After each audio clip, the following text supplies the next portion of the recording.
Hello दोस्तों, आपका स्वागत है हमारे चैनल पर। आज हम आपको एक ऐसी जगह की कहानी सुनाने जा रहे हैं जहां मौत हमेशा साए की तरह मंडराती रहती है।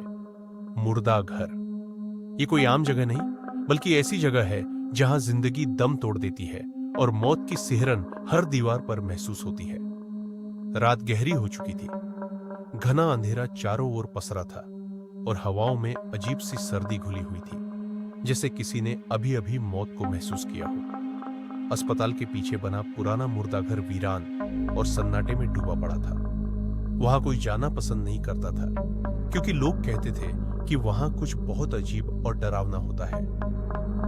इस मुर्दा घर से जुड़ी एक कहानी थी जो आज भी लोगों के रोंगटे खड़े कर देती है। कई साल पहले वहां काम करने वाले कर्मचारी रमेश की रहस्यमयी मौत हो गई थी।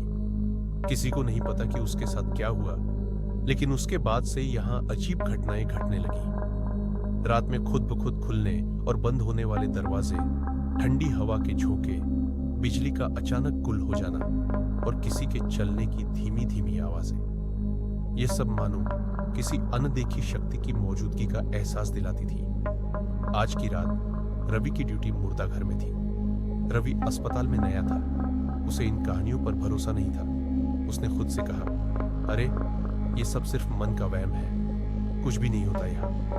और वह अपनी ड्यूटी में लग गया। लेकिन जैसे जैसे रात गहराने लगी, मुर्दा घर की दीवारें और भी ठंडी और डरावनी लगने लगी। रवि को अचानक लगा कि कमरे का तापमान तेजी से गिरता जा रहा है। उसके सामने रखे शवों पर पड़ी सफेद चादरें बिना किसी हवा के भी हल्की हल्की हिलने लगी। उसके रोंगटे खड़े हो गए।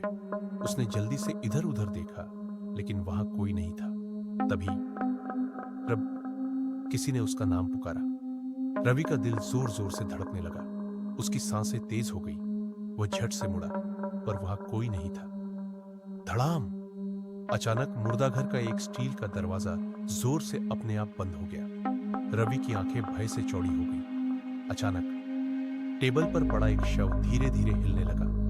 मृत आत्मा का खौफ रवि के पैरों तले जमीन खिसक गई। उसने कांपते हुए पीछे हटने की कोशिश की, लेकिन उसका शरीर जैसे बर्फ बन चुका था। वह शव धीरे धीरे उठने लगा। उसकी आंखें सफेद थीं और मुंह से ताजा खून टपक रहा था। तब तुम कौन हो? रवि ने हकलाते हुए पूछा। तभी उस आत्मा ने उसकी तरफ एक गहरी ठंडी सांस छोड़ी। तुम यहां क्यों आए? उस आवाज में इतनी ठंडक और गहराई थी कि रवि की रगों में खून जमने लगा। डर से कांपते हुए उसने दरवाजे की तरफ दौड़ने की कोशिश की, लेकिन उसके पैर जैसे जमीन में गाड़ दिए गए थे। रवि ने हिम्मत करके दरवाजे की ओर भागना शुरू किया, लेकिन तभी धप! पीछे से किसी ने उसका कंधा पकड़ लिया। उसकी चीख पूरे मुर्दा घर में गूंज उठी। उसका दिल जोर जोर से धड़क रहा था। उसने तेजी से पीछे मुड़कर देखा। वह भूतिया शव अब उसके सामने खड़ा था। तू यहां नहीं बचेगा। रवि के चेहरे पर पसीना आ गया। उसके होंठ सूखने लगे। उसने पूरी ताकत से दरवाजे की ओर भागने की कोशिश की, लेकिन दरवाजा अंदर से बंद था। अचानक अंधेरा गहरा हो गया। कमरे में ठंडी धुंध फैल गई। रवि का शरीर बुरी तरह कांपने लगा। उसकी आंखों के सामने अंधेरा छाने लगा और वह जमीन पर गिर पड़ा। सुबह जब अस्पताल के कर्मचारी आए तो उन्होंने देखा कि रवि मुर्दा घर के कोने में बेहोश पड़ा था। उसकी आंखें खुली थी, लेकिन उनमें सिर्फ डर ही डर था। जब लोगों ने उसे हिलाया तो वह अचानक जोर से चीख पड़ा, नहीं, मुझे छोड़ दो, वह आ रहा है। उसका पूरा शरीर बर्फ जैसा ठंडा था। उस दिन के बाद रवि ने कभी भी उस अस्पताल में कदम नहीं रखा। कहते हैं, जो भी उस मुर्दा घर में अकेला जाता है वह कभी वैसा नहीं लौटता जैसा वह गया था। तो क्या आप कभी किसी मुर्दा घर में अकेले जाने की हिम्मत करेंगे? ये कहानी आपको कैसी लगी? क्या आपने कभी ऐसा खौफनाक अनुभव किया है? हमें कमेंट में जरूर बताएं।